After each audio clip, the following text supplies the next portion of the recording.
was discussed yesterday majorly was the topic I had prepared to discuss yesterday. It was discussed yesterday. I'm not going to deal much on it, but I'm going to start today's discussion. The book of John, chapter 1.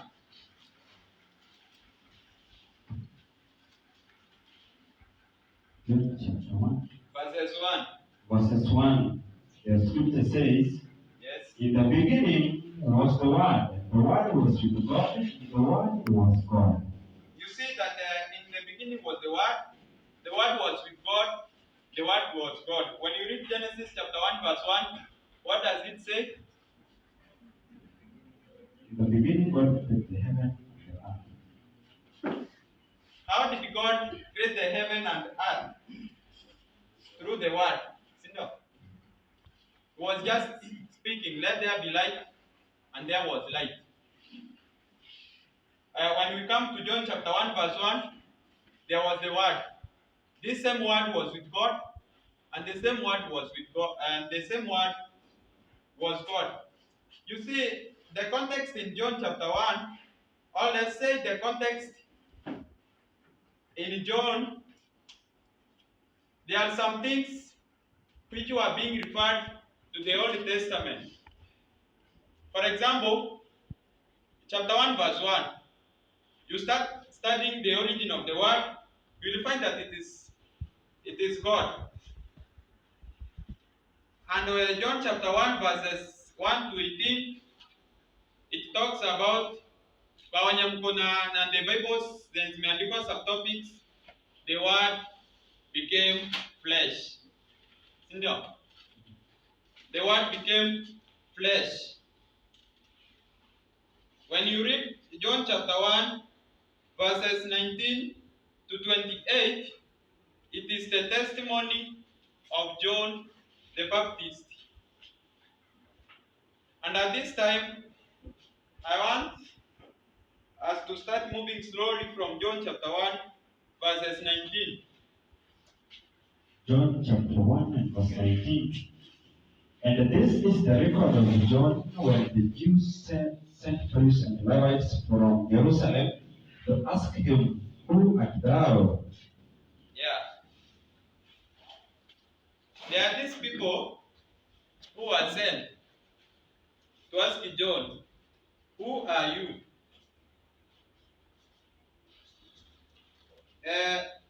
The priests and the Levites were sent to ask him, who is this him being spoken in John chapter 1 verses 19?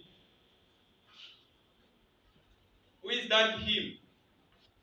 Is he John or Jesus Christ? John. Who is that him in John chapter 1 verse 19? Happy Sabbath. Happy day. Happy Sabbath. John chapter 1 verses 19. Who is that him? John. Now, there is this group who was sent by the Jews to ask John, who art thou? Who art thou? Sister Dosila, mtu amekuja amekuuliza, who are you? How will you describe yourself?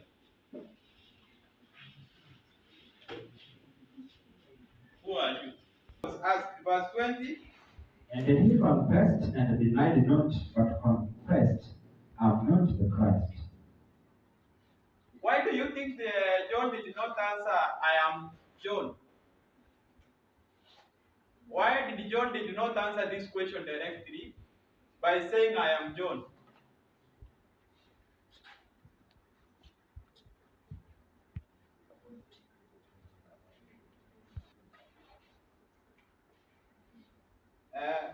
Yeah, that is the reason.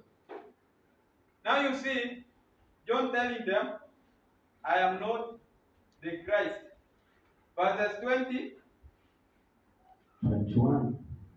21. And they asked him, What then? Art thou Elias?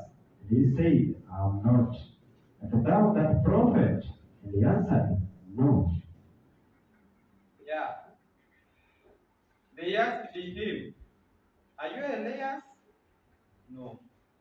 Are you that prophet? No. Kuendelea inasema, Verse 22. Then said they unto him, Who art thou? That we may give an answer to them that sent us. What sayest thou of thyself? 23. 23 says, And he said, I am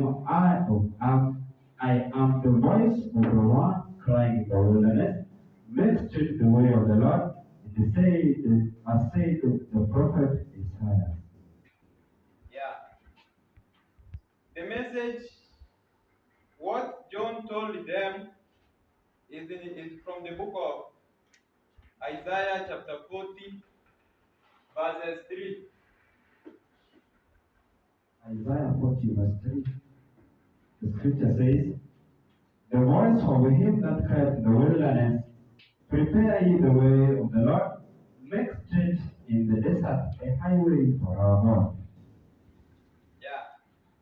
That is the message which John referred to. Meaning that even this John the Baptist was studying the scripture. As a Christian, you may be asked a question, even to identify yourself, and you just use the scripture to identify yourself. Continue. In verses 24. And when they which were sent to were of the Pharisees, they asked him, and said, These people who were sent were of the Pharisees. Walikuwa Wafarisayo.